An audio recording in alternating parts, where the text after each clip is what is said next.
प्रदेश में 10 मई को 3 नगर निगमों समेत 7 शहरों में हो रहे निकाय चुनाव में अब रंगत नजर आने लगी है। इस बार दोनों प्रमुख बड़ी पार्टियां बीजेपी और कांग्रेस के लिए बागी प्रत्याशी चुनौती बन गए। कांग्रेस के लिए 1 दर्जन प्रत्याशी तो बीजेपी के लिए ऐसे 2 दर्जन प्रत्याशी परेशानी का कारण बन गया। हालांकि बीजेपी ने यहां पर रोहतक में 3 और सोनीपत में 8 कार्यकर्ताओं नेताओं को बागी होने पर और ना मानने पर पार्टी से 6 साल के लिए निष्कासित कर दिया।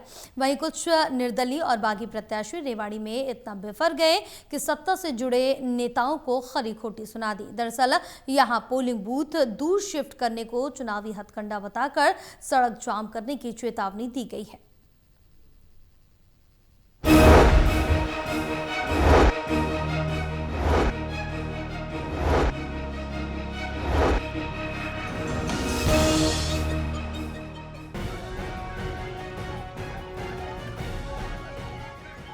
प्रदेश में 3 नगर निगमों समेत 7 शहरों में निकाय चुनाव को महज अब 10 दिन ही बचे हैं। जहां जहां चुनाव होने हैं वहां चुनावी रंगत साफ नजर आ रही है।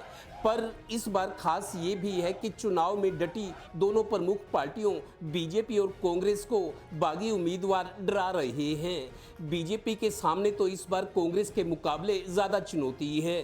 कांग्रेस के 1 दर्जन बागी मैदान में हैं तो बीजेपी के लिए 2 दर्जन बागी प्रत्याशी पार्टी के लिए चुनौती बन गए हैं। बीजेपी ने रोहतक में 3 तो सोनीपत में 8 कार्यकर्ताओं नेताओं को 6 साल के लिए पार्टी से निष्कासित कर दिया है।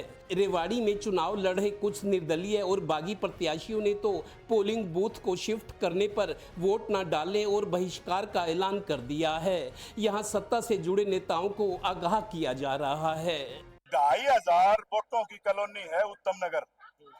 यहाँ से बूथ उठा के 100 वोटों की भी कॉलोनी नहीं है जो सजन कॉलोनी के नाम से है, वहां बूथ ले जाकर टेक दिया जी। और जो बूथ जहां रखा है जो लाइब्रेरी है, वो जो सचिन नाम का जो कैंडिडेट खड़ा है निखिल जो खड़ा है उसकी अपनी पर्सनल प्रॉपर्टी है जहां उन्होंने बूथ रख दिया।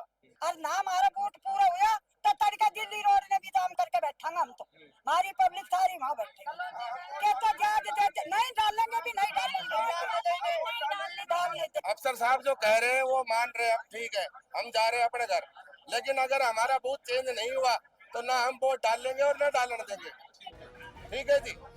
गौरतलब है कि इन छोटे चुनाव में प्रत्याशी और उनके समर्थक ज्यादा सक्रिय और आक्रामक दिखते हैं। चूंकि स्थानीय स्तर के इन चुनाव में प्रत्याशी वार्ड के वोटर्स को लगभग जानते ही हैं, इसलिए विधायकों मंत्रियों को खड़काने में परहेज नहीं करते। उधर प्रदेश के कैबिनेट मंत्री कृष्णलाल पंवार ने सोनीपत में सदन और मेयर की बड़ी जीत का दावा किया है। निश्चित तौर से जैसे फिगर सामने आए हैं हम कह सकते हैं 22 के 22 बहुत मजबूती से जीतेंगे और हमारा मेयर भी बहुत भारी मत से हमारे राजीव जैन जहाँ से जीतकर पूरे इंडिया में उनका नाम रोशन होगा।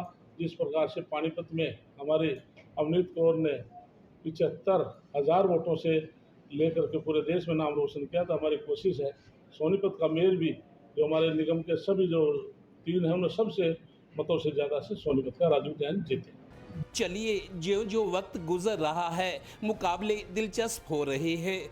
थोड़ा बहुत ये भी लग रहा है कि 4 मई को आने वाले 5 राज्यों के विधानसभा के चुनावी नतीजे 10 से 15% तक वोटर्स की राय बदल सकते हैं। वैसे ये चुनाव चेहरे भरोसे और काबिलियत के चुनाव हैं, पर चुनाव तो चुनाव होते हैं। किसी की हार और जीत के ऐसे कारण भी बन जाते हैं जिनका चुनाव के दौरान इल्म तक नहीं होता। Haryana bureau total news.